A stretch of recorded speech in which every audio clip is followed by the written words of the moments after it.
Welcome back to the channel guys. ಇವತ್ತು ನಾನು explain ಮಾಡೋದಕ್ಕೆ ಹೋಗ್ತಿದ್ದೀನಿ ಡಬಲ್ ಆಕ್ಯುಪೆನ್ಸಿ ಮೂವಿಯನ್ನ. ಈ ಮೂವಿಯ ಕಥೆನ ನೀವು ಕೇಳಿದ್ರೆ ಶಾಕ್ ಆಗ್ಬಿಡ್ತೀರಾ. ಅದಕ್ಕೋಸ್ಕರ ಬನ್ನಿ ನೋಡೋಣ. ಕತೆ ಶುರುವಾಗುತ್ತೆ ರಾತ್ರಿ ಹೊತ್ತಿನಲ್ಲಿ. ತುಂಬಾ ಜೋರಾಗಿ ಮಳೆ ಸುರಿತಾ ಇತ್ತು. ಮತ್ತೆ ನಾವ್ ಇಲ್ಲಿ ನೋಡ್ತೀವಿ ಗಂಡ ಹೆಂಡತಿಯನ್ನ. ಇವಳು ತುಂಬು ಗರ್ಭಿಣಿಯಾಗಿದ್ದಾಳೆ. ಇವಳದೀಗ ಡೆಲಿವರಿ ಆಗೋದ್ರಲ್ಲಿದೆ. ಹೊರಗಡೆ ಜೋರಾಗಿ ಮಳೆ ಎಲ್ಲ ಸುರಿತಾ ಇರೋ ಕಾರಣ ಇವಳನ್ನ ಹಾಸ್ಪಿಟಲ್ಗೆ ಕರ್ಕೊಂಡು ಹೋಗೋದಕ್ಕೆ ಆಗೋದಿಲ್ಲ. ಆದ್ರೆ ಸ್ಟ್ರಗಲ್ ಮಾಡಿ ಇವಳು ಹೇಗೇನೋ ಜನ್ಮ ಕೊಟ್ಬಿಡ್ತಾಳೆ ಮಗುವಿಗೆ. ಮಗುವನ್ನ ನೋಡ್ತಾ ಗೊತ್ತಾಗುತ್ತೆ ಇದಂತೂ ಗಂಡು ಮಗು. ತುಂಬಾನೇ ಖುಷಿ ಪಡ್ತಾರೆ. ಯಾಕಂದ್ರೆ 15 ವರ್ಷಗಳ ನಂತರ ಮಗು ಹುಟ್ಟಿದ್ದು. ಆದ್ರೆ ಇಲ್ಲಿ ಒಂದು ಟ್ವಿಸ್ಟ್ ಇದೆ. ಇವನು ಈ ಮಗುವನ್ನ ನೋಡಿದಾಗ ಗೊತ್ತಾಗುತ್ತೆ ಈ ಮಗು ಉಸಿರಾಡ್ತಾನೆ ಇಲ್ಲ ಅಂತ. ಇದೆಲ್ಲ ಏನಾಗ್ತಿದೆ ಅಂತ ತಲೆ ಬಿಸಿ ಆಗ್ತಿರುವಾಗ್ಲೇ ಅವನಿಗೆ ಅದೊಂದು ವಿಷಯ ನೆನಪಾಗುತ್ತೆ. 15 ವರ್ಷಗಳ ಹಿಂದಿನಿಂದಲೇ ಅವನು ಮಕ್ಕಳಾಗ್ಬೇಕು ಅಂತ ದೇವರ ಹತ್ರ ಪ್ರಾರ್ಥನೆ ಮಾಡ್ಕೊಂಡಿದ್ದ. ಎಷ್ಟೋ ಟೆಂಪಲ್ ಗೆ ಹೋದ, ಏನು ಮಾಡಿದ್ರು ಕೂಡ ಆಗ್ಲೇ ಇಲ್ಲ. ಅವನು ನಂಬಿಕೆಯಲ್ಲಿ ಆರಾಧನೆ ಮಾಡ್ತಿರ್ಲಿಲ್ಲ, ಬದಲಾಗಿ ಶ್ರದ್ಧೆ ಇಲ್ಲದೆ ಮಾಡ್ತಿದ್ದ. ಅದಕ್ಕೋಸ್ಕರ ದೇವಿ ಪ್ರಾಪ್ತಿಯಾಗಿ ಹೇಳ್ತಾಳೆ, ಯಾವಾಗ ನೀನು ಶ್ರದ್ಧೆಯಿಂದ ನಂಬಿಕೆ ಇಡ್ತೀಯ ಆವಾಗ ನಿಂಗೆ ಮಗು ಆಗುತ್ತೆ ಅಂತ. ಈಗ ವಾಪಸ್ ಪ್ರೆಸೆಂಟ್ ಗೆ ಬರ್ತೀವಿ. ಈಗ ಮಗುವನ್ನು ಹಿಡ್ತಿದ್ದಾನೆ. ಇವನು ಹೇಳ್ತಾನೆ ದಯವಿಟ್ಟು ದೇವಿ ಈ ಮಗುವಿಗೆ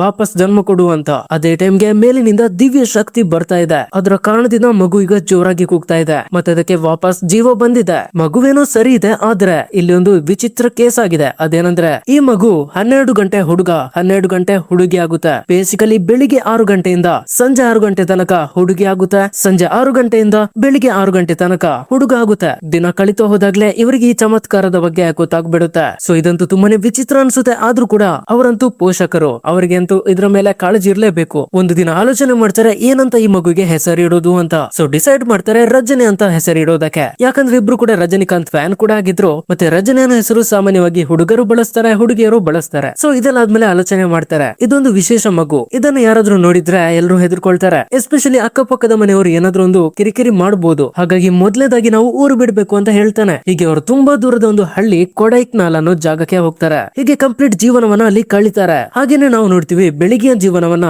ಈ ಹುಡುಗಿ ಕಳೆದ್ರೆ ರಾತ್ರಿಯ ಜೀವನವನ್ನ ಹುಡುಗ ಕಳೀತಾನೆ. ಅವನಿಗೆ ಬೆಳಿಗ್ಗೆ ಹೇಗಿದೆ ಅಂತ ಗೊತ್ತಿಲ್ಲ, ಹುಡುಗಿನಿಗೆ ರಾತ್ರಿ ಹೇಗಿದೆ ಅಂತ ಗೊತ್ತಿಲ್ಲ. ಹುಡುಗಿ ಅಂತೂ ಬೆಳಿಗ್ಗೆ ಸ್ಕೂಲ್ಗೆ ಹೋಗ್ತಾಳೆ. ಹುಡುಗನಿಗೆ ಸ್ಕೂಲ್ ಹೋಗೋಕೆ ಆಗುದಿಲ್ಲ, ಅದು ರಾತ್ರಿ ಹೊತ್ತಾಗಿದೆ. ಅದಕ್ಕೋಸ್ಕರ ಅವನ ತಂದೆ ತಾಯಿ ಅವನನ್ನ ರಾತ್ರಿ ಹೊತ್ತು ಓದಿಸ್ತಾರೆ. ತಂದೆ ಜೊತೆ ಪುಷಪ್ಸ್ ಮಾಡ್ತಿರ್ತಾನೆ. ಈಗ ಒಂದೇ ಬಾಡಿಯಲ್ಲಿ ಇಬ್ರು ಕೂಡ ಇರೋ ಕಾರಣ ಅವರಿಬ್ರು ಮಾತಾಡೋದಕ್ಕೆ ಆಗುದಿಲ್ಲ. ಆದ್ರೆ ಅವರು ಕಾಂಟ್ಯಾಕ್ಟ್ ಮಾಡೋದಕ್ಕೆ ಒಂದು ದಾರಿಯನ್ನು ಹುಡುಕಿದ್ರು. ಅದೇನಂದ್ರೆ ವಾಟ್ಸ್ಆಪ್ ಅಲ್ಲಿ ವಾಯ್ಸ್ ಮೆಸೇಜ್ ಅನ್ನ ಹಾಕೋದು. ಇದರಿಂದ ಏನೆಲ್ಲ ಆಗ್ತಿದೆ ಅಂತ ವಾಯ್ಸ್ ಮೆಸೇಜ್ ಅಲ್ಲಿ ಸೆಂಡ್ ಮಾಡ್ಬಿಟ್ಟು ಅದನ್ನ ಇವನು ಕೇಳ್ಕೊಳ್ಬಹುದು. ಫ್ಯಾಮಿಲಿ ಅಂತೂ ತುಂಬಾ ಖುಷಿಯಲ್ಲಿದ್ರು. ಅಪ್ಪ ಅಮ್ಮನಿಗೂ ಏನು ಚಿಂತೆ ಇರ್ಲಿಲ್ಲ. ಆದ್ರೆ ಒಂದು ರಾತ್ರಿ ಹೊರಗಡೆ ಅಂತ ಹೇಳಿ ತಂದೆ ತಾಯಿ ಹೋಗ್ತಾರೆ. ನಾಳೆ ಬೆಳಿಗ್ಗೆ ನಾವಿಬ್ರು ಕೂಡ ಬರ್ತೀವಿ ಅಂತಾನೆ ಹೇಳಿದ್ರು. ಆದ್ರೆ ಯಾವಾಗ ಬೆಳಿಗ್ಗೆ ಆಯ್ತೋ ಈಗ ಹುಡುಗಿ ರಜನಿ ಕಣ್ಣಾರೆ ನ್ಯೂಸ್ ಅಲ್ಲಿ ನೋಡ್ತಾಳೆ ತನ್ನ ತಂದೆ ತಾಯಿ ಸತ್ತಿದ್ದಾರೆ ಅಂತ. ರಾತ್ರಿ ಹೊತ್ತಾದಾಗ ಹುಡುಗ ರಜನಿಗೆ ಕೂಡ ಗೊತ್ತಾಗುತ್ತೆ ಇಷ್ಟೆಲ್ಲ ವಿಷಯ ಆಗಿತ್ತು ಅಂತ. ಎಸ್ಪೆಷಲಿ ಇವನಂತೂ ತುಂಬಾನೇ ಡಿಪ್ರೆಷನ್ ಗೆ ಹೋಗ್ತಾನೆ. ಯಾಕಂದ್ರೆ ಅವನಿಗೆ ಹೆಣವನ್ನು ಕೂಡ ನೋಡೋದಕ್ಕೆ ಸಾಧ್ಯ ಆಗ್ಲಿಲ್ಲ. ಈಗ ಕತೆ ಶಿಫ್ಟ್ ಆಗುತ್ತೆ 1-2 ವರ್ಷದ ನಂತರ. ಇಲ್ಲಿ ಹುಡುಗಿ ರಜನಿ ಆಫೀಸ್ಗೆ ಹೋಗಿರ್ತಾಳೆ. ಇವಳು ಇಲ್ಲಿ ಕೆಲಸಕ್ಕಾಗಿ ಬಂದಿದ್ದಾಳೆ. ಅಂದ್ರೆ ಇದೊಂದು ಕಂಪನಿ ಆಗಿದೆ, DNA ಬಗ್ಗೆ ಇಲ್ಲಿ ಸಂಶೋಧನೆ ಮಾಡ್ತಿರ್ತಾರೆ. ಸೊ ಇಲ್ಲಿ ಇಂಟರ್ವ್ಯೂ ಕೊಡೋದಕ್ಕಂತ ಬಂದಾಗ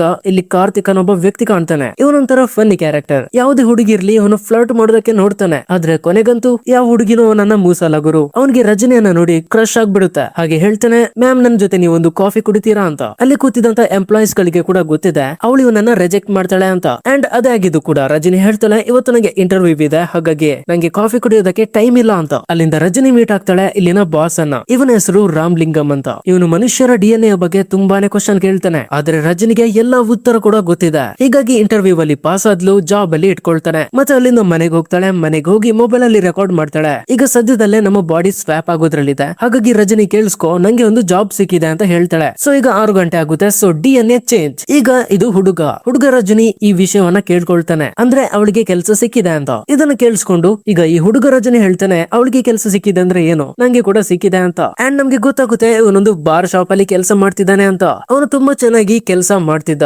ಈ ಕೆಲಸ ಅಂತೂ ತುಂಬಾನೇ ಸೂಟ್ ಆಗುತ್ತೆ. ಯಾಕಂದ್ರೆ ಅವನಿಗೆ ಬದುಕೋದಕ್ಕೆ ಆಗೋದು ಕೇವಲ ಸಂಜೆ 6 ಗಂಟೆಯಿಂದ ಬೆಳಿಗ್ಗೆ 6 ಗಂಟೆ ತನಕ. ಅಂದ್ರೆ ನೈಟ್ ಶಿಫ್ಟ್ ಡ್ಯೂಟಿ ಇರೋದು ಇವನಿಗೆ ಬೆಸ್ಟ್ ಆಗಿದೆ. ಹೀಗೆ ಒಂದು ದಿನ ಕೆಲಸ ಮಾಡ್ತಿರುವಾಗ ಇಲ್ಲಿ ರಾಜು ಸ್ಟೀಲ್ ಅನ್ನೋ ಒಬ್ಬ ವ್ಯಕ್ತಿ ಕಾಣ್ತಾನೆ. ಇವನು ಹೇಳ್ತಾನೆ, ನಂಗೆ ಯಾವ ಲೆವೆಲ್ಗೆ ನೀನು ಕ್ವಾರ್ಟರ್ ಕೊಡ್ಬೇಕು ಅಂದ್ರೆ ಅದನ್ನ ನಂಗೆ ಕುಡಿದ ತಕ್ಷಣನೇ ನಶೆ ಇಳಿಬೇಕು. ಯಾರಿಗೂ ಕೂಡ ನನ್ನನ್ನ ಇಷ್ಟರವರೆಗೆ ಸಂತೋಷ ಪಡಿಸೋಕೆ ಆಗ್ಲಿಲ್ಲ. ಒಂದು ವೇಳೆ ಅದು ನಿನ್ನಿಂದ ಆದ್ರೆ ನಾನ್ ನಿಂಗೆ ಸಹಾಯ ಮಾಡ್ತೀನಿ ಅಂತ ಹೇಳ್ತಾನೆ. ಮತ್ತೆ ಇಲ್ಲಿ ರಜನಿ ಅಂತೂ ಒಳ್ಳೆ ಡ್ರಿಂಕ್ ಕೊಡ್ತಾನೆ ಗುರು. ಇವನಂತೂ ಸ್ಪೆಷಲಿಸ್ಟ್ ಅದ್ರಲ್ಲಿ. ಹಾಗಾಗಿ ರಾಜು ಸ್ಟೀಲ್ಸ್ ಹೇಳ್ತಾನೆ, ನಂಗೆ ತುಂಬಾನೇ ಖುಷಿ ಆಯ್ತು, ಇನ್ ಮುಂದೆ ಇದೇ ಬಾರ್ಗೆ ಬರ್ತೀನಿ ಕುಡಿಯೋದಕ್ಕೆ, ಜಸ್ಟ್ ನಿಂಗೋಸ್ಕರ. ಮತ್ತೆ ಸ್ವಲ್ಪ ಹೊತ್ತಲ್ಲೇ ಈ ಜಾಗಕ್ಕೆ ಪ್ರಿಯಾ ಅನ್ನೋ ಒಬ್ಬ ಹುಡುಗಿ ಬರ್ತಾಳೆ. ಅವಳ ಬಗ್ಗೆ ಅಲ್ಲಿರುವಂತ ಕ್ಲಬ್ ನ ಎಲ್ಲರಿಗೂ ಗೊತ್ತಿದೆ. ಮತ್ತೆ ರಜನಿಗಂತೂ ಅವಳನ್ನ ನೋಡಿ ಕ್ರಶ್ ಆಗ್ಬಿಡುತ್ತೆ. ಅವನಿಗೆ ಏನಾದ್ರೂ ಮಾಡಿ ಈಗ ಇಂಪ್ರೆಸ್ ಮಾಡ್ಬೇಕು ಅಂತ ಅನ್ಸುತ್ತೆ. ಆದ್ರೆ ಪ್ರಿಯಾನಿಗಂತೂ ಯಾವುದೇ ಇಂಟ್ರೆಸ್ಟ್ ಇಲ್ಲಿ ಕಾಣ್ತಿಲ್ಲ. ಹೀಗೆ ಅಲ್ಲಿಂದ ಹೋಗ್ಬಿಟ್ಲು. ಆದ್ಮೇಲೆ ಇಲ್ಲಿ ನೋಡ್ತೀವಿ ರಾಜು ಸ್ಟೀಲ್ಸ್ ಅಂತೂ ಜಾಸ್ತಿ ಕುಡ್ದಿದ್ದ ಗುರು. ಹಾಗಾಗಿ ಅವನು ಕಂಪ್ಲೀಟ್ ಅಮಲಿಗೆ ಹೋಗಿದ್ದಾನೆ. ಅವನಿಗೆ ಹೇಳೋಕೆ ಕೂಡ ಆಗ್ತಿಲ್ಲ. ಹಾಗಾಗಿ ರಜನಿ ಅಂತೂ ಕಾರಲ್ಲಿ ರಾಜುನನ್ನ ಕರ್ಕೊಂಡು ಬರ್ತಾನೆ ಅವನ ಮನೆಗೆ. ಆ ದಿನ ರಜನಿಗೂ ಕೂಡ ಸುಸ್ತಾಗಿತ್ತು. ಹಾಗಾಗಿ ಅದೇ ಬೆಡ್ ಅಲ್ಲಿ ಮಲಗಿರ್ತಾನೆ. ಬಟ್ ಯಾವಾಗ ಬೆಳಿಗ್ಗೆ ಆಗುತ್ತೆ, ಇಲ್ಲಿ ರಜನಿ ಅಂದ್ರೆ ಹುಡುಗಿ ರಜನಿ ಹೇಳ್ತಾಳೆ, ಇವಳಿಗೆ ಶಾಕ್ ಆಗ್ತಿದೆ, ಇದ್ಯಾರು ಗುರು, ಯಾರೋ ಕುಡುಕ ಇಲ್ಲಿ ಬಂದಿದ್ದಾನೆ ಅಂತ. ಇವನ್ ರಾಜು ಕೂಡ ಎದ್ದ ತಕ್ಷಣ ಹೆದರ್ತಾನೆ, ನಾನು ಯಾವಾಗ ಹುಡುಗಿ ಜೊತೆ ಮಲಗೋಕೆ ಶುರು ಮಾಡಿದೆ ಅಂತ. ರಾತ್ರಿ ಅಂತ ದೇನಾಯ್ತು ಅಂತ ನನಗೆ ಅರ್ಥನೇ ಆಗ್ತಿಲ್ಲ. ರಜನಿ ಅಂತೂ ಕೋಪದಲ್ಲಿ ಹೇಳ್ತಾರೆ, ಮುಚ್ಕೊಂಡು ಇಲ್ಲಿಂದ ಹೋಗು, ನೀನ್ ಯಾರು ಅಂತ ನಂಗೆ ಗೊತ್ತಿಲ್ಲ ಮುದುಕ. ಇದೆಲ್ಲ ಆದ್ಮೇಲೆ ಅವಳು ಆಫೀಸ್ಗೆ ಹೋಗ್ತಾಳೆ. ಅವಳು ಎಸ್ಪೆಷಲಿ ಈ ಆಫೀಸ್ಗೆ ಬರೋದಕ್ಕೆ ಮೇನ್ ರೀಸನ್ ಏನಂದ್ರೆ DNA ಟೆಸ್ಟ್ ನ ಬಗ್ಗೆ ಕಂಡುಹಿಡಿಯೋದಕ್ಕೆ. ಅಂದ್ರೆ ಒಂದು ಬಾಡಿಯಲ್ಲಿ ಇಬ್ರು ಜನ ಇದ್ದಾರೆ ತಾನೆ, ಇದನ್ನ ಹೇಗೆ ಬೇರ್ಪಡಿಸೋದು ಮತ್ತೆ ಈ ರೀತಿ ಯಾಕೆ ಆಗ್ತಿದೆ ಅನ್ನೋದನ್ನ ಕಂಡುಹಿಡಿಯೋದಕ್ಕೇನೆ ಇಲ್ಲಿಗೆ ಬಂದಿರೋದು. ಅದರ ಬಗ್ಗೆ ಸಂಶೋಧನೆ ಇಲ್ಲಿ ಮಾಡ್ತಿರ್ತಾಳೆ. ಅದೇ ಟೈಮ್ಗೆ ಇಲ್ಲಿ ಕಾರ್ತಿಕ್ ಬರ್ತಾನೆ. ರಜನಿ ಹೇಳ್ತಾಳೆ, ನಾನು ಪರ್ಸನಲ್ ಆಗಿ ಕೆಲಸ ಮಾಡ್ತಿದ್ದೀನಿ, ದಯವಿಟ್ಟು ಡಿಸ್ಟರ್ಬ್ ಮಾಡಬೇಡಿ ಅಂತ. ಕಾರ್ತಿಕ್ ಹೇಳ್ತಾನೆ, ಜಸ್ಟ್ ಒಂದ್ಸಲ ನನ್ನ ಜೊತೆ ಕಾಫಿ ಕುಡೀರಿ, ಮಜಾ ಬರುತ್ತೆ ನಿಮ್ಗೆ. ಸೊ ಇವಳಿಗೂ ಏನೋ ಸ್ವಲ್ಪ ಕ್ರಶ್ ಆಗ್ಬಿಡುತ್ತೆ ಇವನ ಮೇಲೆ. ಹಾಗಾಗಿ ಓಕೆ ಅಂತ ಹೇಳಿ ಕಾಫಿ ಕುಡಿಯೋದಕ್ಕೆ ಬರ್ತಾಳೆ. ಕಾಫಿ ಕುಡಿತಾ ಇರುವಾಗ್ಲೇ ಅವಳಿಗೆ ಕೂಡ ಸ್ವಲ್ಪ ಇಂಟ್ರೆಸ್ಟ್ ಬರುತ್ತೆ ಇವನ ಮೇಲೆ. ಅಲ್ಲಿ ಕೆಲಸ ಮಾಡೋರೆಲ್ಲ ಹೇಳ್ತಿದ್ರು, ಕಾರ್ತಿಕ್ ಸುಮ್ನೆ ಫ್ಲರ್ಟ್ ಮಾಡೋದಕ್ಕೆ ನೋಡ್ತಾನೆ ಹುಡುಗಿಯರ ಜೊತೆ ಅಂತ. ಆದ್ರೆ ಇವನಂತೂ ತುಂಬಾ ಒಳ್ಳೆಯವನು ಗುರು, ಜಸ್ಟ್ ಅವನಿಗೆ ಹುಡುಗಿ ಸಿಕ್ತಿಲ್ಲ ಅಷ್ಟೇ. ಸೊ ಅವತ್ತಿನ ಕೆಲಸವನ್ನ ಮುಗಿಸ್ಕೊಂಡು 6 ಗಂಟೆಗೆ 10 ನಿಮಿಷ ಹಿಂದೆನೆ ಮನೆಗೆ ರೀಚ್ ಆಗ್ಬಿಡ್ತಾಳೆ. ಬಟ್ ಅದೇ ಟೈಮ್ಗೆ ಇಲ್ಲಿ ಡೋರ್ ನಲ್ಲಿ ನೋಡಿದ್ರೆ ಇಲ್ಲಿ ರಾಜು ಬಂದಿದ್ದಾನೆ. ಇವನ್ ಹೇಳ್ತಾನೆ, ನಾನು ರಜನಿಯನ್ನ ಮೀಟ್ ಆಗೋದಕ್ಕೆ ಬಂದಿದ್ದೀನಿ, ಅವನೆಲ್ಲಿದ್ದಾನೆ. ಈ ರಜನಿಗಂತೂ ಕನ್ಫ್ಯೂಸ್ ಆಗುತ್ತೆ ಗುರು. ಆದ್ರೆ ನೋಡ್ತಾ ಇದ್ದಾಗ್ಲೇ ಅಲ್ಲಿ 6 ಗಂಟೆ ಬರ್ತಿ ಆಗುತ್ತೆ. ಹಾಗಾಗಿ ಇವಳಂತೂ ಮಾಯ ಆಗ್ತಾಳೆ ಮತ್ತೆ ಬಾಡಿ ಸ್ವಾಪ್ ಆಗುತ್ತೆ. ಅಂದ್ರೆ ಈ ರಜನಿಯ ಜಾಗದಲ್ಲಿ ಹುಡುಗ ರಜನಿ ಬಂದಿದ್ದಾನೆ. ರಾಜನಿಗಂತೂ ಯಾವ ಲೆವೆಲ್ಗೆ ಶಾಕ್ ಆಗುತ್ತೆ ಅಂದ್ರೆ ಅವನ ಮುಖ ನೀವೇ ನೋಡ್ಬೋದು, ಹುಡುಗ ಹೇಗಾದ ಅಂತ. ಮತ್ತೆ ಇನ್ನೊಂದು ವಿಚಿತ್ರ ಏನಂದ್ರೆ ಅವಳು ಯಾವ ಡ್ರೆಸ್ ಹಾಕಿರ್ತಾಳೆ ಅದನ್ನೇ ಇವನು ಹಾಕಿರ್ತಾನೆ ಗುರು. ಆ ಬಾಡಿ ಸ್ವಾಪ್ ಆದಾಗ, ಅಂದ್ರೆ ಗಾಯ್ಸ್ ಅರ್ಥ ಮಾಡ್ಕೊಳ್ಳಿ ನೀವೇ, ಸ್ವಾಪ್ ಆದಾಗ ಅವಳು ಹುಡುಗಿಯ ಡ್ರೆಸ್ ಹಾಕಿರ್ತಾಳೆ. ಸೊ ಇವನು ಕೂಡ ಅದೇ ಹಾಕಿರ್ತಾನೆ. ರಾಜು ಹೇಳ್ತಾನೆ, ನಾನು ಕನಸಲ್ಲಿದ್ದೀನ ಅಥವಾ ಇದು ನಿಜವಾಗ್ಲೂ ಆಗ್ತಿದ್ಯಾ, ಇದನ್ನ ಹೇಗೆ ನಾನು ನಂಬ್ಲಿ ಅಂತ. ರಜನಿ ಹೇಳ್ತಾನೆ, ರಾಜು ಬಾಯ್ ನೀವೇನ್ ಮಾಡ್ತಿದ್ದೀರಾ ಇಲ್ಲಿ? ಓಕೆ ಹಾಗಾದ್ರೆ ನೀವು ನೋಡೇ ಬಿಟ್ರ, ಇದ್ರ ಬಗ್ಗೆ ಎಕ್ಸ್ಪ್ಲೈನ್ ಮಾಡ್ತೀನಿ ಅಂತ ಹೇಳಿ ಬಾರ್ಗೆ ಕರ್ಕೊಂಡು ಹೋಗ್ತಾನೆ. ಸೊ ಬಾರ್ ನಲ್ಲಿ ಹೇಳ್ತಾನೆ, ಬೆಳಿಗ್ಗೆ 6 ಗಂಟೆಯಿಂದ ಸಂಜೆ 6 ಗಂಟೆ ತನಕ ಅವಳು ಇರ್ತಾಳೆ ಈ ಬಾಡಿಯಲ್ಲಿ. ಸಂಜೆ 6 ಗಂಟೆ ಆದ್ಮೇಲೆ ನಾನು ಇರ್ತೀನಿ ಬೆಳಿಗ್ಗೆ 6 ಗಂಟೆ ತನಕ. ಮತ್ತೆ ದಯವಿಟ್ಟು ಈ ವಿಷಯವನ್ನ ಯಾರಿಗೂ ಕೂಡ ಹೇಳ್ಬೇಡಿ. ಇದಕ್ಕೆ ರಾಜು ಬಾಯ್ ಹೇಳ್ತಾನೆ, ಅಲ್ಲ ಗುರು, ಒಂದ್ ವೇಳೆ ಈ ವಿಷಯ ನಾನು ಹೇಳಿದ್ರು ಕೂಡ ಯಾರು ನಂಬ್ತಾರೆ ಬೇಕೆ. ಸೊ ಅಂತೂ ನಾನು ಹೇಳಿದ್ರು ಕೂಡ ಇದು ಸೀಕ್ರೆಟ್ ಆಗಿರುತ್ತೆ. ಸ್ವಲ್ಪ ಹೊತ್ತಾದ್ಮೇಲೆ ಬಾರಲ್ಲಿ ಅಂತೂ ಪ್ರಿಯಾನೇ ಬಂದ್ಬಿಟ್ಲು. ರಜನಿ ಅವಳ ಹತ್ರ ಮಾತಾಡೋದಕ್ಕೆ ಟ್ರೈ ಮಾಡ್ತಾನೆ. ಸೊ ಫೈನಲಿ ಸ್ವಲ್ಪ ಒಳ್ಳೆ ಸೈನ್ ಕಾಣ್ತಿದೆ, ಅಂದ್ರೆ ಬಾಂಡಿಂಗ್ ಶುರುವಾಗಿದೆ, ಲವ್ ಆಗುತ್ತಾ ಏನೋ ಗೊತ್ತಿಲ್ಲ ನಮ್ಗೆ. ಬಟ್ ದಿನ ಕಳೆದ ಹಾಗೇನೆ ಇಬ್ರು ತುಂಬಾನೇ ಕ್ಲೋಸ್ ಆಗ್ತಾರೆ, ತುಂಬಾನೇ ಮಾತಾಡ್ಕೊಳ್ತಾರೆ, ಬಾರಲ್ಲಿ ಮೀಟ್ ಮಾಡ್ತಿರ್ತಾರೆ. ಸೊ ಇಬ್ರಿಗೂ ಇಬ್ರ ಮೇಲೆ ಕ್ರಶ್ ಆಗ್ಬಿಡ್ತು. ಇನ್ನೊಂದು ಕಡೆ ಬೆಳಿಗ್ಗೆ ಟೈಮ್ ನಲ್ಲಿ ಹುಡುಗಿ ರಜನಿ ಕೂಡ ಕಾರ್ತಿಕ್ ನ ಜೊತೆಗೆ ಲವ್ ಶುರು ಮಾಡ್ಕೊಂಡಿದ್ದಾಳೆ. ಇವರಿಬ್ರು ಕೂಡ ಆಫೀಸ್ ನಲ್ಲಿ ತುಂಬಾನೇ ಟೈಮ್ ಸ್ಪೆಂಡ್ ಮಾಡ್ತಾರೆ. ಈಗ ರಾತ್ರಿ ಟೈಮ್ ನೋಡೋದಾದ್ರೆ ಪ್ರಿಯಾ ಅಂತೂ ರಜನಿ ಜೊತೆ ಕಾರಲ್ಲಿ ಹೋಗ್ತಿರ್ತಾಳೆ. ಸಡನ್ ಆಗಿ ಪ್ರಿಯಾ ಹೇಳ್ತಾಳೆ, ನಾನು ನಿನ್ನ ಮನೆಗೆ ಬರ್ಬೋದಾ ದಯವಿಟ್ಟು ಅಂತ. ಆದ್ರೆ ಅದು ರಜನಿಗೆ ಇಷ್ಟ ಇರ್ಲಿಲ್ಲ. ಯಾಕಂದ್ರೆ ಬೆಳಿಗ್ಗೆ 6 ಗಂಟೆ ಆದ್ರೆ ಅವನು ಇರೋದಕ್ಕೆ ಸಾಧ್ಯನೇ ಇಲ್ಲ, ಆಗ ಶಿಫ್ಟ್ ಆಗುತ್ತೆ ಬಾಡಿ. ಆದ್ರೆ ಇದನ್ನ ತಪ್ಪಾಗಿ ತಿಳ್ಕೊಳ್ತಾಳೆ ಪ್ರಿಯಾ. ಅವಳ ಪ್ರಕಾರ ರಜನಿ ಯಾಕೆ ಹೀಗೆ ಹೇಳ್ತಿದ್ದಾನಂದ್ರೆ ಅವನ ಬಳಿ ಯಾರೋ ಗರ್ಲ್ ಫ್ರೆಂಡ್ ಇರ್ಬೇಕು ಅಂತ. ಹಾಗಾಗಿ ಜಾಸ್ತಿ ಫೋರ್ಸ್ ಕೂಡ ಮಾಡೋದಿಲ್ಲ. ಇದರ ನೆಕ್ಸ್ಟ್ ನಾವು ನೋಡ್ತೀವಿ, ಬಾಸ್ ರಾಮಲಿಂಗಂ ಅಂತೂ ಏನೋ ನೋಡ್ತಿದ್ದಾನೆ PC ಅಲ್ಲಿ. ಏನಂತ ನೋಡಿದ್ರೆ ನಮ್ಗೆ ಇಲ್ಲಿ ಗೊತ್ತಾಗುತ್ತೆ, ಒಂದು ಜಿನಿ ಹಬ್ ಅಂತ ವೆಬ್ಸೈಟ್ ಗೆ ಹೋಗಿರ್ತಾನೆ. ಅಲ್ಲಿ ನೋಡಿದಾಗ ಒಬ್ಬ ಹುಡುಗಿ ಮತ್ತೆ ಒಬ್ಬ ಹುಡುಗನದ್ದು ಸೇಮ್ DNA ಆಗಿದೆ. ಮತ್ತೆ ಅದು ವಿಚಿತ್ರ ಕೂಡ ಕಾಣ್ತಿದೆ, ಯಾಕಂದ್ರೆ ಇಲ್ಲಿ ಕಾಣುತ್ತೆ ನಮ್ಗೆ ರಜನಿ ಮತ್ತೆ ಈ ಹುಡುಗ. ರಾಮಲಿಂಗಂ ಅಂತೂ ಆ ಫೋಲ್ಡರ್ ಅನ್ನು ಕೂಡ ಓಪನ್ ಮಾಡ್ಬಿಡ್ತಾನೆ. ನೋಡಿದಾಗ ಗೊತ್ತಾಗುತ್ತಾ ಈ ಬಾಡಿಯಲ್ಲಿ ಚಮತ್ಕಾರನೇ ನಡೆದಿದೆ ಅಂತ. ಅಲ್ಲಿ ರಜನಿ ಇದ್ದಾಳಲ್ವಾ, ಅವಳು ತನ್ನ ಎಲ್ಲಾ ಡೀಟೇಲ್ಸ್ ಅನ್ನ ಬರ್ದಿರ್ತಾಳೆ. ಯಾಕಂದ್ರೆ ಅವಳಿಗೆ ಸಹಾಯ ಬೇಕಿತ್ತು, ಯಾರಾದ್ರೂ ಸಹಾಯ ಮಾಡ್ತಾರಂತ ಹೇಳಿ ಈ ಒಂದು ವೆಬ್ಸೈಟ್ ಗೆ ಹಾಕಿದ್ಲು, ಯಾರಾದ್ರೂ ಫಾರಿನರ್ ಬಂದು ಸಹಾಯ ಮಾಡಬಹುದು ಅಂತ. ಸೊ ಫೈನಲಿ ಇವನಿಗೆ ಅಂತೂ ಗೊತ್ತಾಗಿದೆ, ಈಗ ಒಂದು ಬಾಡಿಯಲ್ಲಿ ಇಬ್ರು ಕೂಡ ಬದುಕ್ತಿದ್ದಾರೆ ಅಂತ. ಈಗ ಸಂಜೆ ಹೊತ್ತು ಬೇರೆ ಆಗಿದೆ, ಟೈಮ್ ಬೇರೆ 5:50 ಆಗಿದೆ. ರಜನಿಗೆ ಟೈಮ್ ಗೆ ಕರೆಕ್ಟ್ ಆಗಿ ಮನೆಗೆ ತಲುಪೋದಕ್ಕೆ ಆಗ್ತಿಲ್ಲ. ಇನ್ನು 10 ನಿಮಿಷ ಕಳೆದ್ರೆ ಅವಳ ಬಾಡಿ ಕಂಪ್ಲೀಟ್ ಚೇಂಜ್ ಆಗುತ್ತೆ. ಸೊ ಹೇಗೆ ಪಕ್ಕ ಮನೆಗೆ ರೀಚ್ ಆಗ್ಲಿ ಅಂತ ಹೆದರಿಕೆ ಆಗುತ್ತೆ. ಅದೇ ಟೈಮ್ ಗೆ ಒಂದು ಕಾರ್ ಬರುತ್ತೆ. ನೋಡಿದ್ರೆ ರಾಮಲಿಂಗಂದು. ಅವನು ಹೇಳ್ತಾನೆ, ಎಲ್ಲಿಗೆ ನೀನು ಹೆದರಿಕೆಯಲ್ಲಿ ಹೋಗ್ತಿದ್ಯಾ, ನನ್ ಜೊತೆ ಬಾ, ನಾನ್ ನಿನ್ನ ಮನೆಗೆ ಕರ್ಕೊಂಡು ಹೋಗ್ತೀನಿ ಅಂತ. ಇವಳಿಗೆ ಯಾವುದೇ ಆಪ್ಷನ್ ಕಾಣದೆ ಇವನ ಗಾಡಿಗೆ ಹತ್ತು ಬಿಡ್ತಾಳೆ. ಹೀಗೆ ಸ್ಲೋ ಆಗಿ ಗಾಡಿನ ಓಡಿಸ್ತಾನೆ. ಯಾಕಂದ್ರೆ 10 ನಿಮಿಷದಲ್ಲಿ ಬಾಡಿ ಅಂತೂ ಚೇಂಜ್ ಆಗೋದ್ರಲ್ಲಿದೆ. ಇವನ ಕಣ್ಣಾರೆ ಚಮತ್ಕಾರವನ್ನ ನೋಡೋಕೆ ಕೂತಿದ್ದಾನೆ. ಬಟ್ ಅರ್ಧ ರಸ್ತೆಯಲ್ಲಿ ರಜನಿ ಜೋರಾಗಿ ಕೂಗ್ತಾಳೆ, ನನ್ನನ್ನ ಈ ಕಾರಿಂದ ಇಳಿಸ್ಬಿಡಿ, ನಂಗೆ ಇಲ್ಲಿಂದ ಹೋಗ್ಬೇಕು ಅಂತ. ಸೊ ಅವಳನ್ನ ಹೋಗೋದಕ್ಕೆ ಬಿಡ್ತಾನೆ. ಆದ್ರೆ ಅವನು ಮುಂಚೆನೆ ಪ್ಲಾನ್ ಮಾಡಿದ್ದ. ಅಲ್ಲಿ ತುಂಬಾ ಜನ ಗೂಂಡಗಳನ್ನ ಕರೆಸಿ ಅವಳನ್ನ ಹಿಡಿಯೋದಕ್ಕೆ ಪ್ಲಾನ್ ಮಾಡಿದ್ದ. ಅವಳಂತೂ ಹೆದರಿಕೆಯಲ್ಲಿ ಓಡ್ಕೊಂಡು ಹೋಗ್ತಾಳೆ. ಎಷ್ಟಾಗುತ್ತೋ ಅಷ್ಟು ಓಡ್ಬಿಟ್ಲು. ಮತ್ತೆ ಒಂದು ಲಾರಿಯ ಬದಿಗೆ ಸೈಡ್ ಅಲ್ಲಿ ನಿಲ್ತಾಳೆ. ಇದಾದಾಗ ಸ್ವಲ್ಪ ಹೊತ್ತಿನಲ್ಲೇ ಅಚಾನಕ್ ಆಗಿ 10 ನಿಮಿಷ ಕಂಪ್ಲೀಟ್ ಆಯ್ತು, ಅಂದ್ರೆ 6 ಗಂಟೆ ಬರ್ತಿ ಆಯ್ತು. ಈಗ ಬಾಡಿ ಬದಲಾಗಿದೆ. ಇಲ್ಲಿ ನಮ್ಮ ಗಂಡು ರಜನಿ ಬಂದಿದ್ದಾನೆ. ಇವನಂತೂ ತುಂಬಾ ಚೆನ್ನಾಗಿ ಹೊಡೆದು ಬಿಡ್ತಾನೆ. ಈವನ್ ರೌಡಿಗಳಿಗೆ ಕನ್ಫ್ಯೂಸ್ ಆಗ್ಬಿಡ್ತು ಗುರು. ಅಚಾನಕ್ ಆಗಿ ಅಲ್ಲಿ ಹುಡುಗಿ ಇದ್ದದ್ದು ಈಗ ನೋಡಿದ್ರೆ ಯಾರೋ ಹುಡುಗ ಬರ್ತಿದ್ದಾನೆ, ಏನ್ ಕಥೆ ಇದು, ಅದು ಕೂಡ ಹುಡುಗಿಯರ ಡ್ರೆಸ್ ಹಾಕಿದ್ದಾನೆ ಇವನು. ಹೀಗೆ ಫುಲ್ ಕನ್ಫ್ಯೂಷನ್ ಅಲ್ಲೇ ಆ ನೈಟ್ ಕಳೆಯುತ್ತೆ. ಸೊ ಅಲ್ಲಿಂದ ಮತ್ತೆ ಓಡ್ಕೊಂಡ್ ಬರ್ತಾನೆ ರಜನಿ ಅವನ ಮನೆಗೆ. ಬಟ್ ಅಲ್ಲಿ ಒಂದು ಸರ್ಪ್ರೈಸ್ ಕಾದಿತ್ತು. ಅವನ ಮನೆಗೆ ಪ್ರಿಯಾ ಬಂದಿದ್ಲು ರಾತ್ರಿ ಹೊತ್ತು. ಇವನಂತೂ ಈ ಡ್ರೆಸ್ ಅಲ್ಲಿ ಬಂದಿದ್ದಾನೆ, ಅದು ಕೂಡ ಹರಿದಿದೆ. ಅವಳಿಗಂತೂ ಶಾಕ್ ಆಗ್ಬಿಡುತ್ತೆ. ಜೊತೆಗೇನೆ ರಾಜು ಬಾಯಿ ಕೂಡ ಇಲ್ಲಿ ಕೂತಿದ್ದ. ಆದ್ರೆ ಪ್ರಿಯಾ ಅಂತ ಇವನ ರೂಮ್ ನೊಳಗಡೆ ಕೂಡ ಹೋಗಿದ್ಲು. ಅವಳಿಗೆ ತುಂಬಾನೇ ವಿಚಿತ್ರ ಅನ್ಸುತ್ತೆ, ಯಾಕಂದ್ರೆ ಇವನ ರೂಮ್ ಅಲ್ಲಿ ಹುಡುಗಿಯರ ಡ್ರೆಸ್ ಇದೆ, ಇವನು ಕೂಡ ಹುಡುಗಿಯರ ಡ್ರೆಸ್ ಹಾಕಿದ್ದಾನೆ. ಅಂದ್ರೆ ನಿಜವಾಗ್ಲೂ ಇವನು ಯಾವ ಜೆಂಡರ್ ಅಂತಾನೆ ಕನ್ಫ್ಯೂಸ್ ಆಗೋಯ್ತು. ಬಟ್ ಇನ್ನು ಕೂಡ ಓವರ್ ಥಿಂಕ್ ಮಾಡಿದ್ಮೇಲೆ ಅವಳಿಗೆ ಅನ್ಸುತ್ತೆ ಮೋಸ್ಟ್ಲಿ ಇವನಿಗೆ ಯಾರು ಲವರ್ ಇದ್ದಾಳೆ, ಅಂದ್ರೆ ಇವನು ಚೀಟ್ ಮಾಡ್ತಿದ್ದಾನೆ ಅಂತ. ರಜನಿಗೆ ಇದನ್ನ ಹೇಗೆ ವಿವರಿಸೋದು ಅಂತ ಅರ್ಥ ಆಗ್ತಿಲ್ಲ. ಒಂದ್ ವೇಳೆ ಅವನು ಹೇಳ್ಬಿಟ್ರು ಕೂಡ ಅವಳಿಗೆ ಅದು ಅಂದಾಜಾಗೋದಿಲ್ಲ. ಬಟ್ ಪ್ರಿಯಾ ಅವನ ಯಾವ ಮಾತಿಗೆ ಕೂಡ ಕೇಳೋದಕ್ಕೆ ರೆಡಿ ಇಲ್ಲ. ಅವಳು ಹೇಳ್ತಾಳೆ, ತನ್ನ ತಾಯಿಯನ್ನ ನಾನು ಕಳ್ಕೊಂಡು ಎಷ್ಟೋ ವರ್ಷಗಳಾಗಿದೆ, ಮತ್ತೆ ನಿಂಗ್ ಗೊತ್ತಾ ಯಾಕೆ ನನ್ನ ತಂದೆಯನ್ನ ನಾನು ಮೀಟ್ ಆಗ್ತಿಲ್ಲ ಅಂತ. ಅವರು ಇನ್ನೊಬ್ಬ ಹೆಂಗಸಿನ ಜೊತೆ ಮದುವೆ ಮಾಡ್ಕೊಂಡ್ರು, ಮತ್ತೀಗ ಫಾರಿನ್ ಅಲ್ಲಿ ಇದ್ದಾರೆ. ಇಷ್ಟವರೆಗೆ ಕೂಡ ನಾನು ಅವರನ್ನ ಮಾತಾಡಿಸ್ಲೇ ಇಲ್ಲ. ಇದರ ಅರ್ಥ ಏನಂದ್ರೆ ಯಾರೆಲ್ಲ ನನಗೆ ಮೋಸ ಮಾಡ್ತಾರೆ ಅವ್ರ ಜೊತೆ ಎಂದಿಗೂ ಬದುಕೋಕೆ ನಾನು ಬಯಸೋದೇ ಇಲ್ಲ, ಮತ್ತೆ ನೀನು ಕೂಡ ಅದೇ ತಪ್ಪನ್ನ ಮಾಡಿದೀಯಾ. ಸೊ ಇನ್ ಮುಂದೆ ನನ್ನನ್ನ ಮಾತಾಡಿಸ್ಬೇಡ ಅಂತ ಹೇಳಿ ಅಲ್ಲಿಂದ ಕೋಪದಲ್ಲಿ ಹೋಗ್ತಾಳೆ. ಬಟ್ ಈ ಒಂದು ಇನ್ಸಿಡೆಂಟ್ ಅನ್ನ ಅವನು ವಾಟ್ಸ್ಆಪ್ ಅಲ್ಲಿ ರೆಕಾರ್ಡ್ ಮಾಡಿದ್ದ. ಯಾಕಂದ್ರೆ ಬೆಳಿಗ್ಗೆ ಹುಡುಗಿ ರಜನಿ ಬರ್ತಾಳೆ ಅಲ್ವಾ, ಅವಳಿಗೆ ಕೇಳಿಸ್ಬೇಕು ತಾನೆ ಏನಾಗಿತ್ತು ನಿನ್ನೆ ರಾತ್ರಿ ಅಂತ. ಸೊ ಬೆಳಿಗ್ಗೆ ಆಗುತ್ತೆ. ಬೆಳಿಗ್ಗೆ ಆದಾಗ ಆ ರೆಕಾರ್ಡ್ ಆದಂತ ವಾಯ್ಸ್ ಅನ್ನ ರಜನಿ ಕೇಳಿಸ್ಕೊಳ್ತಾಳೆ. ಅವಳಿಗೆ ಬೇಜಾರು ಕೂಡ ಆಗುತ್ತೆ. ಮತ್ತೆ ಸ್ವಲ್ಪ ಹೊತ್ತಾದ್ಮೇಲೆ ನಾವು ರಾಜಶೇಖರನ ನೋಡ್ತೀವಿ. ಇವನು ವಿದೇಶದಿಂದ ಬಂದಿದ್ದಾನೆ ಭಾರತಕ್ಕೆ. ಯಾಕಂದ್ರೆ ಆ ಒಂದು DNA ಕಂಪನಿ ಇತ್ತು ತಾನೆ, ಅಲ್ಲಿನ CEO ಇವನೇ. ಎಸ್ಪೆಷಲಿ ಈ ದಿನ ಯಾಕೆ ಬಂದಿದ್ದಾನಂದ್ರೆ ರಾಮ್ಲಿಂಗಂ ಎಲ್ಲ ವಿಷಯವನ್ನ ಹೇಳ್ಬಿಟ್ಟಿದ್ದಾನೆ, ಅಂದ್ರೆ ರಜನಿಯ ಬಗ್ಗೆ. ಸೊ ಈ ಜಾಗಕ್ಕಂತೂ ಇವನು ಬಂದಿದ್ದಾನೆ. ಬಟ್ ನಾವಿಲ್ಲಿ ರಜನಿಯನ್ನ ಕೂಡ ನೋಡ್ತೀವಿ. ಇವಳಂತೂ ತುಂಬಾನೇ ಬೇಜಾರದಲ್ಲಿ ಕೂತ್ಕೊಂಡಿರ್ತಾಳೆ. ಒಂಥರ ಡಿಪ್ರೆಷನ್ ಗೆ ಹೋದಾಗೆ ಆಯ್ತು. ಯಾಕಂದ್ರೆ ಅವಳು ಹುಡುಗ ರಜನಿಗೆ ಮೋಸ ಮಾಡಿದಾಗ ಆಯ್ತು ಅಂತ. ಅಂದ್ರೆ ಎಲ್ಲ ಆಗ್ತಿರೋದು ಈ ಬಾಡಿಯಲ್ಲಿ ತಾನೆ, ಅದರಲ್ಲಿ ಇವಳದ್ದು ಕೂಡ ಒಂದು ಪಾರ್ಟ್ ಇದೆ. ಇವಳು ಸೈಲೆಂಟ್ ಆಗಿ ಕೂತಿರೋದನ್ನ ನೋಡಿ ಕಾರ್ತಿಕ್ ಕೂಡ ನೋಟಿಸ್ ಮಾಡ್ತಾನೆ. ಮತ್ತೆ ರಜನಿ ಬೇಡ್ಕೊಳ್ತಾಳೆ, ನನ್ನನ್ನ ಕಾರಲ್ಲಿ ಒಂದು ಜಾಗಕ್ಕೆ ಡ್ರಾಪ್ ಮಾಡ್ತೀಯಾ ಅಂತ. ಸೊ ಅದ್ರ ಪ್ರಕಾರ ಪ್ರಿಯನ ಮನೆಗೆ ಬರ್ತಾಳೆ. ಪ್ರಿಯನ ಬಳಿ ರಜನಿ ಬಂದು ಹೇಳ್ತಾಳೆ, ದಯವಿಟ್ಟು ನಂಗೆ ಒಂದು ಸಹಾಯ ಬೇಕಾಗಿದೆ, ನೀನು ಹುಡುಗ ರಜನಿಯನ್ನ ಮೀಟ್ ಆಗ್ಬೇಕು ಅಂತ. ಆದ್ರೆ ಪ್ರಿಯ ತಿಳ್ಕೊಳ್ತಾಳೆ, ಯಾರಿದು ಸಡನ್ ಆಗಿ ಬಂದಿದ್ದಾಳೆ, ಅದು ಕೂಡ ರಜನಿಯ ಬಗ್ಗೆ ಮಾತಾಡ್ತಿದ್ದಾಳೆ, ಅಂದ್ರೆ ಇವಳೇ ಇರ್ಬೇಕು, ರಜನಿಯ ಗರ್ಲ್ ಫ್ರೆಂಡ್ ಅಂತ ತಿಳ್ಕೊಂಡ್ಲು. ಪ್ರಿಯನಿಗಂತೂ ಇನ್ನೂ ಕೂಡ ಕೋಪ ಬರುತ್ತೆ. ಅವಳಿಗೆ ಅದರ ಬಗ್ಗೆ ಮಾತಾಡೋದಕ್ಕೂ ಇಂಟ್ರೆಸ್ಟ್ ಇಲ್ಲ. ಮತ್ತೆ ರಜನಿಗಂತೂ ಹೇಗೆ ಎಕ್ಸ್ಪ್ಲೇನ್ ಮಾಡೋದು ಅಂತ ಗೊತ್ತಿಲ್ಲ. ಯಾಕಂದ್ರೆ ಇದೆಲ್ಲ ತುಂಬಾನೇ ಕಷ್ಟ ಇದೆ ವಿವರಿಸೋಕೆನೆ. ಹಾಗಾಗಿ ಅಲ್ಲಿಂದ ಹೋಗ್ಬಿಟ್ಲು. ಸೊ ಕಾರ್ನ ಹತ್ರ ರಜನಿ ಬರ್ತಾಳೆ. ಅವಳು ಆಲೋಚನೆ ಮಾಡ್ತಾಳೆ, ಆ ವಿಷಯವನ್ನ ನಾನು ಪ್ರಿಯನಿಗಂತೂ ಹೇಳೋಕೆ ಆಗ್ಲಿಲ್ಲ, ಆದ್ರೆ ನನ್ನ ಪಾರ್ಟ್ನರ್ ಕಾರ್ತಿಕ್ಗಾದ್ರೂ ಹೇಳ್ಬೋದಲ್ವಾ ಅಂತ. ಹಾಗಾಗಿ ಮನೆಗೆ ಕರಿತಾಳೆ. ಸಂಜೆ ಒಂದು 5 ಗಂಟೆಗೆ ಮನೆಗೆ ಕರೆದಿರ್ತಾಳೆ. ಯಾಕಂದ್ರೆ ಚಮತ್ಕಾರವನ್ನ ಅವನ ಕಣ್ಣಾರೆ ನೋಡ್ಲಿ ಅಂತ, ಮತ್ತೆ ಎಲ್ಲ ವಿಷಯ ಅವನಿಗೆ ಕರೆಕ್ಟ್ ಆಗಿ ಅರ್ಥ ಆಗ್ಲಿ ಅಂತ.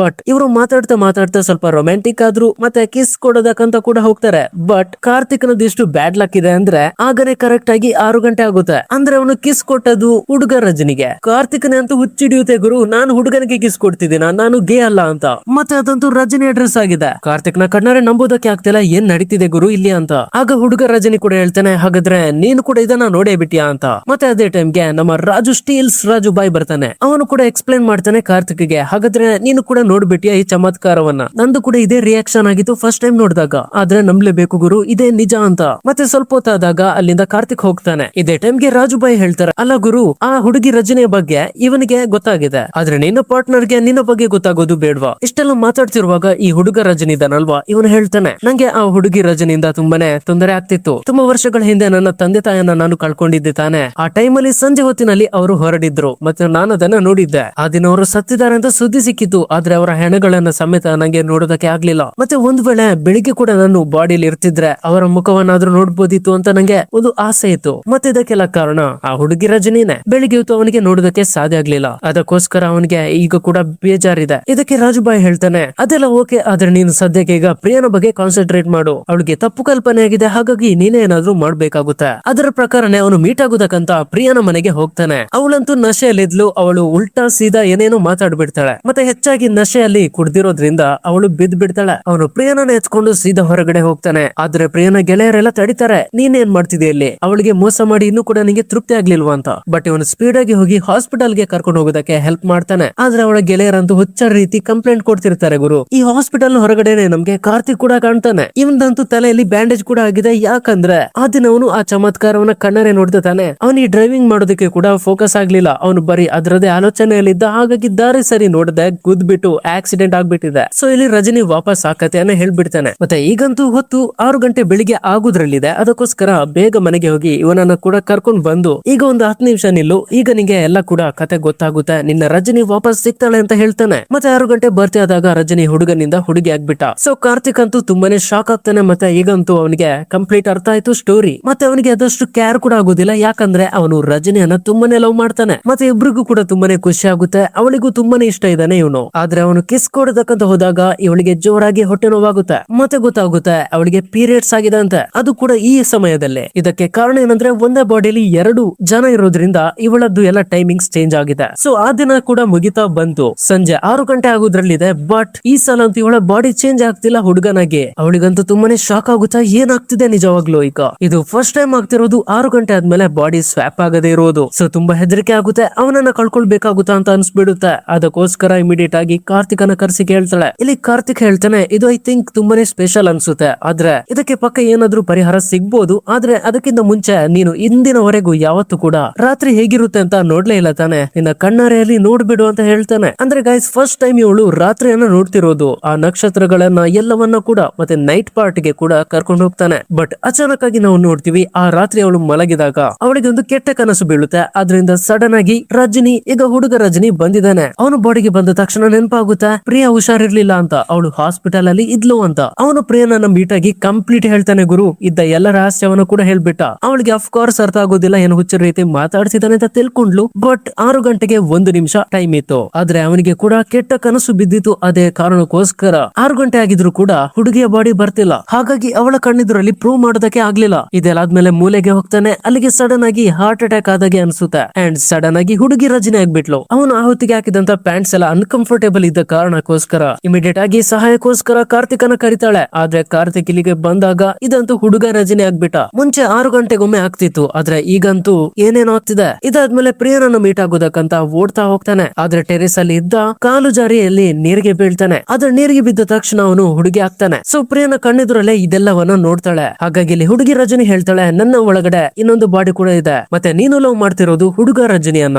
ಸೊ ಇಲ್ಲಿ ಕಾರ್ತಿಕ್ ಒಂದು ಐಡಿಯಾ ಮಾಡ್ತಾನೆ, ರಜನಿಯನ್ನ ವಾಪಸ್ ನೀರಿಗೆ ಪುಷ್ ಮಾಡ್ತಾನೆ. ಆಗ ಇಲ್ಲಿ ಹುಡುಗ ರಜನಿ ವಾಪಸ್ ಬರ್ತಾನೆ. ಸೊ ಇದೆಲ್ಲ ಕಣ್ಣಾರೆ ನೋಡಿದಾಗ ಪ್ರಿಯನಿಗೆ ಅಂದಾಜಾಯ್ತು, ಹಾಗಾದ್ರೆ ಇದೆಲ್ಲ ನಿಜವಾಗ್ಲೂ ನಡೀತಿದೆ, ಅಂದ್ರೆ ಇವನು ಮೋಸ ಮಾಡ್ಲಿಲ್ಲ ಅಂತ ತುಂಬಾನೇ ಖುಷಿ ಆಗುತ್ತೆ. ಮತ್ತೆ ಅವಳು ಕೂಡ ಇವನಿಗೆ ಕಿಸ್ ಕೊಡೋದಕ್ಕೆ ಹೋಗ್ತಾಳೆ. ಬಟ್ ಅದೇ ಟೈಮ್ಗೆ ಇವನು ಕೂಡ ಹುಡುಗಿ ಆಗ್ಬಿಟ್ಟ ಗುರು. ಸೊ ಪ್ರಿಯ ಹೇಳ್ತಾಳೆ, ಈ 12 ಗಂಟೆಲಿ ನಾವೇನಾದ್ರೂ ಅಡ್ಜಸ್ಟ್ ಮಾಡ್ಬೇಕಾಗುತ್ತೆ. ಮುಂಚೆ ಅಟ್ಲೀಸ್ಟ್ 12 ಗಂಟೆ ಇತ್ತು, ಈಗಂತೂ ಇವರು ಗಂಟೆಗೆ ಚೇಂಜ್ ಆಗ್ತಿದ್ದಾರೆ, ಏನ್ ಮಾಡೋದು ಈಗ ಅಂತ. ಇದರ ಪ್ರಕಾರ ಕಾರ್ತಿಕ್ ಒಂದು ಐಡಿಯಾ ಮಾಡ್ತಾನೆ. ಅವನು DNA ಟೆಸ್ಟ್ ಅನ್ನ ತುಂಬಾನೇ ಕಲಿತಾ ಇರ್ತಾನೆ. ಅವನು 3 ದಿನ ಕಂಟಿನ್ಯೂಸ್ ಆಗಿ ಲ್ಯಾಬ್ ಅಲ್ಲಿ ವರ್ಕ್ ಮಾಡ್ತಿರ್ತಾನೆ, ನಿದ್ದೆ ಕೂಡ ಮಾಡೋದಿಲ್ಲ. ಅವನೊಂದು ಯಾವ ರೀತಿ ಮಾತ್ರೆ ಮಾಡ್ಬಿಟ್ಟ ಅಂದ್ರೆ ಅವ್ರ ಮುಂಚೆ ಇದ್ದ ರೀತಿಯೇ ಆಗ್ತಾರಂತೆ. ಅಂದ್ರೆ ಆ ರೀತಿ ಆಗುತ್ತೆ ಅಂತ ಹೇಗೆ ಅವನಿಗೆ ಅಂದಾಜಾಯ್ತು ಅಂದ್ರೆ ಅವರ ಹಾರ್ಟ್ ನಲ್ಲಿ ಏನೋ ಸಮಸ್ಯೆ ಆಗುತ್ತೆ, ಅಂದ್ರೆ ಏನೋ ಒಂದು ಹೆದರಿಕೆ ಅಥವಾ ಏನೋ ಅವರ ಕೆಟ್ಟ ಕನಸಿನಲ್ಲಿ ಕಾಣ್ತಾರೆ, ಅದರ ಕಾರಣದಿಂದ ಈ ರೀತಿ ಆಗ್ತಿರೋದು. ಸೊ ಅವಳಿಗೆ ಕೂಡ ತುಂಬಾನೇ ಖುಷಿ ಆಗುತ್ತೆ, ಅಟ್ಲೀಸ್ಟ್ ಏನಾದ್ರು ಒಂದು ಇಲ್ಲಿ ಸಿಕ್ತಲ್ವಾ ಅಂತ. ಮತ್ತೆ ಸಡನ್ ಆಗಿ ಬಾಸ್ ಕೂಡ ಕರೀತಾರೆ. ಅದೇ ಬಿದ್ದ ತಾನೇ ಇಂಡಿಯಾಗೆ. ಅವನು ಹೇಳ್ತಾನೆ ರಜನಿ ಹತ್ರ, ನೀನು ತುಂಬಾ ಚೆನ್ನಾಗಿ ಇತ್ತೀಚೆಗೆ ಕೆಲಸ ಮಾಡ್ತಿದ್ಯಾ, ಅದಕ್ಕೋಸ್ಕರ ನಾನು ಇಲ್ಲಿ ಭಾರತಕ್ಕೆ ಬಂದಿದ್ದೀನಿ ಸ್ಯಾಲರಿ ಇನ್ಕ್ರೀಸ್ ಮಾಡೋದಕ್ಕೆ. ರಜನಿಗೆ ತುಂಬಾನೇ ಖುಷಿ ಆಗುತ್ತೆ. ಆದ್ರೆ ಇವನು ಹೇಳ್ತಾನೆ, ನಿನ್ನ ಎಲ್ಲಾ ಸೀಕ್ರೆಟ್ ಗಳು ನಂಗೆ ಗೊತ್ತಾಗಿದೆ,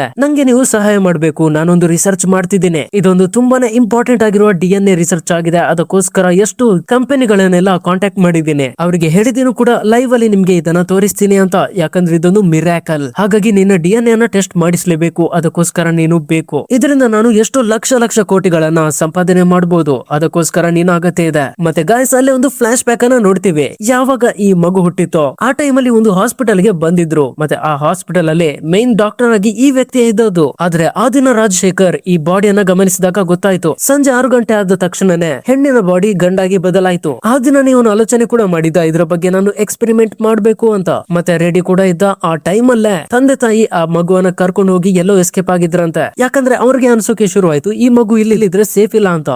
ಬಟ್ ಈಗಂತೂ ಕತೆ ತುಂಬಾ ಎದುರು ಬಂದಿದೆ. ರಾಜಶೇಖರ್ ಹೇಳ್ತಾನೆ, ನಿಮ್ಮನ್ನ ಎಷ್ಟು ವರ್ಷಗಳಿಂದ ಹುಡುಕ್ತಾ ಇದೆ, ಆದ್ರೆ ಫೈನಲಿ ನನ್ನ ಕಣ್ಣೆದುರಿಗೆ ಬಂದಿದ್ದೀರಾ, ಹಾಗಾಗಿ ನಿಮ್ಮ ಮೇಲೆ ಎಕ್ಸ್ಪೆರಿಮೆಂಟ್ ಮಾಡ್ತೀನಿ, ನಿಮ್ಮಲ್ಲಿ ಒಬ್ರು ಮಾತ್ರ ಬಚಾವ್ ಆಗ್ತಾರೆ. ಬಟ್ ಸಡನ್ ಆಗಿ ಅವಳ ಹಾರ್ಟ್ ಬೀಟ್ ಜಾಸ್ತಿ ಆಗುತ್ತೆ, ಮತ್ತೆ ಕುರ್ಚಿಯಲ್ಲಿ ಬಿದ್ದು ರಜನಿ ಹುಡುಗ ಆಗ್ತಾನೆ. ಅಂಡ್ ಇಲ್ಲಿ ಲೈವ್ ಕ್ಯಾಮರಾವನ್ನು ಕೂಡ ಆನ್ ಮಾಡಿದ್ದ ರಾಜಶೇಖರ್, ಅದಕ್ಕೋಸ್ಕರ ಬೇರೆ ಫಾರಿನ್ ಕಂಟ್ರಿ ಅವರಿಗೆ ಕೂಡ ಲೈವ್ ಅಲ್ಲಿ ಎಕ್ಸಾಂಪಲ್ ಕೊಟ್ಟ. ಆದ್ರೆ ಇಲ್ಲಿರೋದು ಹುಡುಗ ರಜನಿ, ಅವನಿಗೆ ಅಂದಾಜಾಗುತ್ತೆ ಎಲ್ಲ ಸೇರಿ ಫಿಟ್ಟಿಂಗ್ ಇಡ್ತಿದ್ದಾರೆ ಅಂತ, ಅದಕ್ಕೋಸ್ಕರ ಇದ್ದವ್ರನ್ನೆಲ್ಲ ಹೊಡಿತಾನೆ. ಲೈವ್ ಅಲ್ಲೇ ಫಸ್ಟ್ ರಾಮ್ಲಿಂಗಮನ್ನ ಹೊಡೆದು ರಾಜಶೇಖರನ ಕೂಡ ಹೊಡಿತಾನೆ. ಮತ್ತೆ ಇನ್ ಮುಂದೆ ರನ್ನ ಹಿಡಿಯೋದಕ್ಕೆ ಟ್ರೈ ಮಾಡಿದ್ರೆ ಮತ್ತೆ ಚೆನ್ನಾಗಿರಲ್ಲ ಅಂತ ಹೇಳ್ತಾನೆ. ಅಲ್ಲಿಂದ ರಜನಿ ಸೀದಾ ಹೋಗ್ತಾನೆ ಪ್ರಿಯಾನ ಬಳಿಗೆ. ಇಲ್ಲಿ ಪ್ರಿಯಾ ಹೇಳ್ತಾಳೆ, ಈಗಾದ್ರೂ ನಿನ್ನ ಹತ್ರ ನಾನು ಬರ್ಬೋದಾ ಅಂತ. ರಜನಿ ಹೇಳ್ತಾನೆ, ನೀನು ನನ್ನ ಹತ್ರ ಬಂದ್ರೆ ನನ್ನ ಹಾರ್ಟ್ ಬೀಟ್ ಜಾಸ್ತಿ ಆಗುತ್ತೆ, ಇದರಿಂದ ವಾಪಸ್ ನನ್ನ ಬಾಡಿಯಲ್ಲಿ ರಜನಿ ಹುಡುಗಿ ಬರ್ತಾಳೆ. ಇದಕ್ಕೆ ಪ್ರಿಯಾ ಹೇಳ್ತಾಳೆ, ಇದಕ್ಕೆ ಕೂಡ ನನ್ನ ಹತ್ರ ಐಡಿಯಾ ಇದೆ. ಮತ್ತೆ ನಾವಿಲ್ಲಿ ಫ್ಲಾಶ್ ಬ್ಯಾಕ್ ಹೋಗ್ತೀವಿ. ಆಕ್ಚುಲಿ ನಿನ್ನೆ ಅಂತೂ ಇವಳು ಕಾರ್ತಿಕನ ಮೀಟ್ ಆಗಿದ್ಲು, ಅವನೊಂದು ಹೊಸ ಮಾತ್ರೆನ ತಯಾರಿಸಿದಾನಂತೆ, ಅದರಿಂದ ಅದನ್ನ ತಿಂದ್ರೆ 4 ಗಂಟೆ ತನಕ ನೀನು ಈಗ ಹೇಗೆ ಇದೆಯಾ ಅದೇ ರೀತಿ ಇರ್ತೀಯ ಅಂತೆ. ಅಂದ್ರೆ ಸ್ವಲ್ಪ ಹಾರ್ಟ್ ಪ್ರಾಬ್ಲಮ್ ಆದ್ರೂ ಕೂಡ ಚೇಂಜ್ ಆಗೋದಿಲ್ಲ ಬಾಡಿ, ಮತ್ತೆ ದಿನದಲ್ಲಿ ಇದನ್ನ 3 ಟೈಮ್ ತಗೊಳ್ಬಹುದಂತೆ. ಇದರಿಂದ ನಿಂಗೆ 12 ಗಂಟೆಗಳು ಟೈಮ್ ಸಿಗುತ್ತೆ.